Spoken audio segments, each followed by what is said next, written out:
Voilà, c'est toujours un grand plaisir. Ils aura toujours essayé de biso. En tout cas, Yakuta Nabino, merci et bienvenue dans Coloris Club 84. Hein. En tout cas, merci. Sombal Bosso Boyambi Biso. Merci. Voilà, en tout cas, merci parce que abonné na biso de partout. En tout cas, merci. Nde de l'obaso mi tuna izali. En tout cas, botindeli biso, so pe ba question izali, botindi, ba suggestion. En tout cas, tu peux répondre bino, même si c'est un peu en retard, mais tu répondre.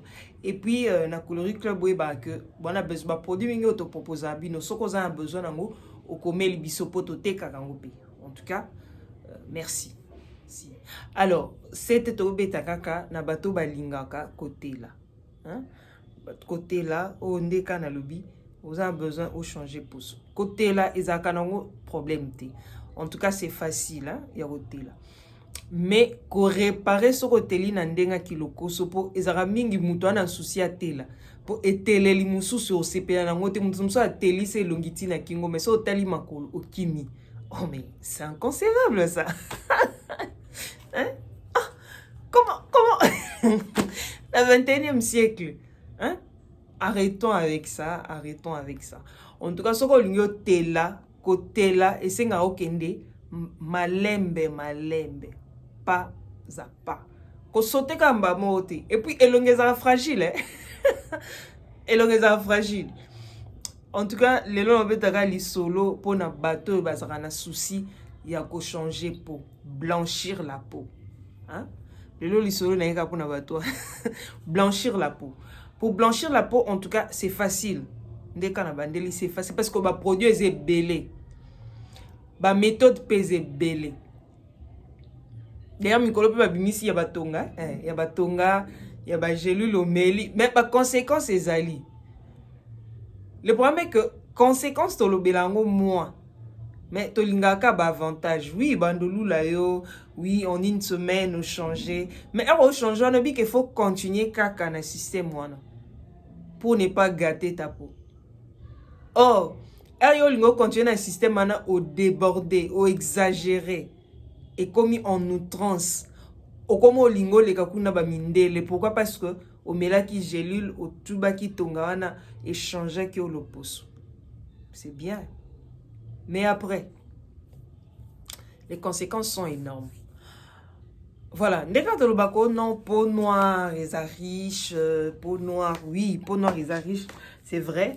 Mais un rôle changer en gros, en tout cas, faut y pas. Faut changer. Bakendaka molo.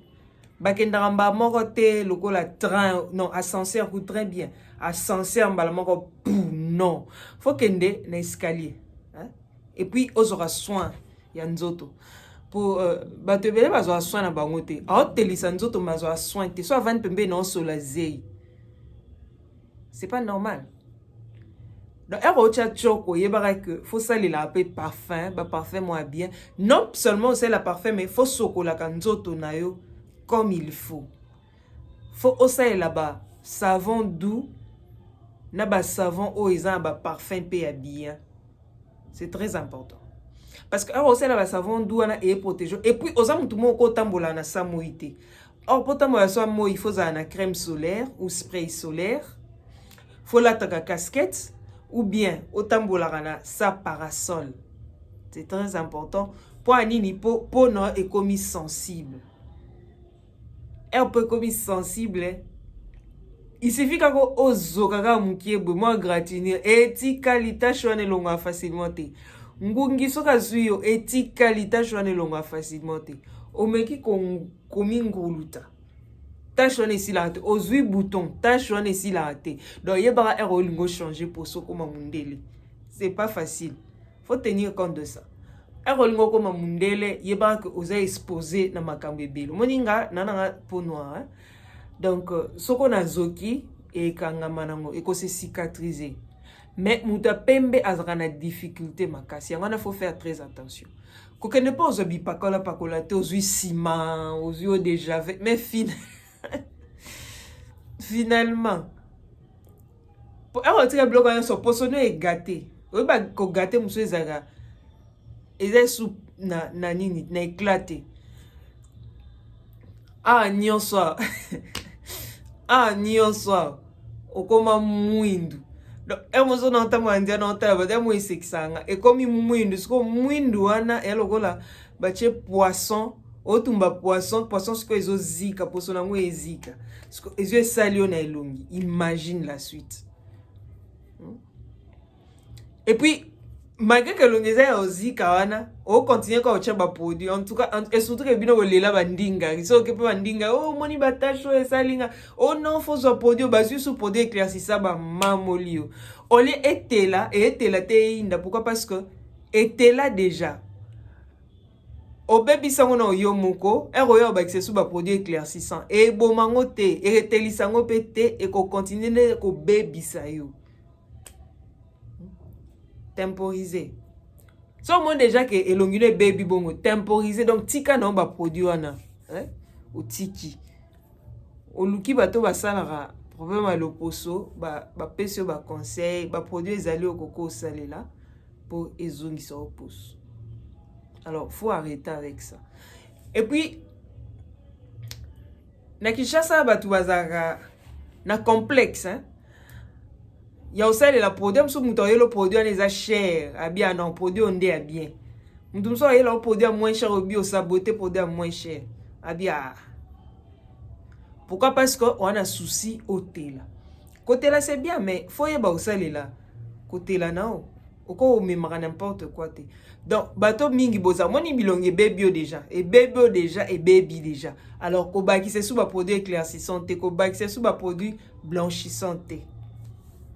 Zongela produit hydratant na moi. Et puis yo mutu posona et baby te o pakola na ba mélange tout ça là. Tikango eza po na butu na moi luka crème ou lotion hydratante na bandeli sous hydratante et ko hydrater ezo peso sous pio na nzoto yango nde faut salelaka na butu te na mona ba te belé mikolo na ba gel douche éclaircissant. Mais finalement yo mo za un gel douche éclaircissant. D'ailleurs, éclaircissant, éclaircissant, c'est blanchissant.